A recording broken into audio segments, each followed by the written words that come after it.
What if I told you some of the people we call the strongest are actually the people struggling the most? Not the people crying publicly and not the people asking for help. I'm talking about the people everybody admires, the people everyone depends on, the people everyone says you always seem okay. But here's an uncomfortable question. What if doing well and being well aren't always the same? And what if the friend who lights up every room, cracking all the jokes, posting all the selfies, dropping hit records, and selling out arenas is quietly trying to hold themselves together? Because today's story isn't about someone falling apart, it's about something much harder to recognize, someone succeeding while suffering. Welcome to Want More with Dr. Moore, the criminologist of the Bay, where law, crime, culture, and psychology collide.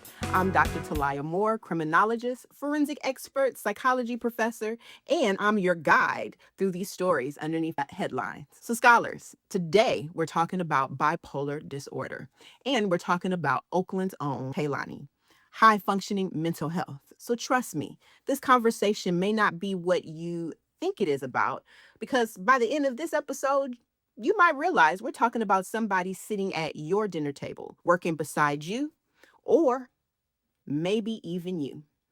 Let's get into it. Kehlani, artist, performer, Oakland native, and one of the town's brightest voices, has spoken openly about her experiences with bipolar disorder and mental health. So first, want to pay true respect to Kehlani for opening up the space and sharing herself in that way, because transparency about mental health can be difficult. But what really caught my attention wasn't just the diagnoses, it was something much deeper, something many families never discuss until it's too late. Kehlani reportedly created systems around herself, a kind of emotional map a guide for trusted people. Basically saying, if I start changing, if my behavior shifts, if I seem different, here's what to look for. Do you know how powerful that is? Most people wait until things really fall apart. Most families don't have a mental health conversation until somebody is already in crisis. So here we are, with Kehlani and her willingness to expose herself, right? Not having an explosion, not withdrawing, not breaking anything, right? Kehlani says, let's talk about it before it happened. And that's not weakness.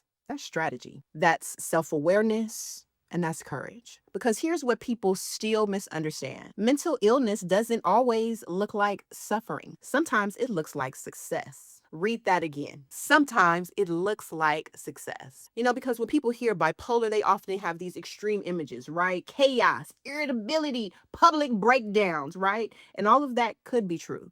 But bipolar disorder can be much quieter than that as well. Some people may experience depression, hopelessness, fatigue, withdrawal, and all of these other emotional layers of heaviness. Others may experience racing thoughts. They may have a high burst of energy, need little sleep, are extremely impulsive, and feeling emotionally unstoppable. But here's where things get a bit more complicated. What if people started applauding the symptoms? Because our society definitely rewards hard work, nonstop working, sleepless nights, getting to it, grinding, right? Producing and always performing. So, what happens when emotional dysregulation starts looking like ambition? See, now we get into some kind of dangerous, treacherous territory over here, because some people are incredibly high functioning, successful, creative, funny, brilliant, talented, attractive, productive. They could be the life of the party. They could be the friend everybody calls first, yet they may still be struggling internally. And for many high achieving people, women in particular, there's like another layer here. Pressure to stay strong, pressure to stay fit, pressure to stay composed,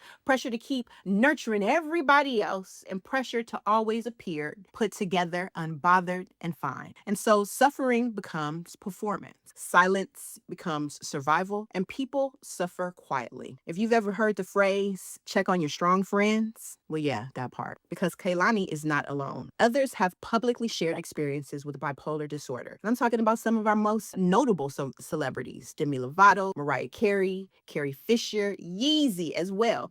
And these conversations truly matter, because celebrity culture often turns mental health into entertainment, gossip, and of course, a couple of memes. But sometimes disclosure does something even more powerful. It lets people realize mental illness does not have one face, one presentation. It can live inside successful people. It can live inside of funny people, talented people, people everyone assumes are okay. So here's the real question. Why do we wait for breakdowns before believing people need support? Because the biggest lesson from Kehlani may not be about bipolar disorder, it may be about preparation, community, and accountability. She is actively creating systems before crisis and having people she knows and loves aware of the warning signs as well. People who know when your smile doesn't quite look like your smile, because you never truly know what somebody is carrying behind the version of themselves they show to the world. And sometimes, just sometimes, the strongest people are the ones trying hardest not to fall. Thank you for joining me on Want More with Dr. Moore, the criminologist of the Bay. Join the conversation, comment, like, subscribe, and share. And until next time, educate, empower, and enact the changes you want to see.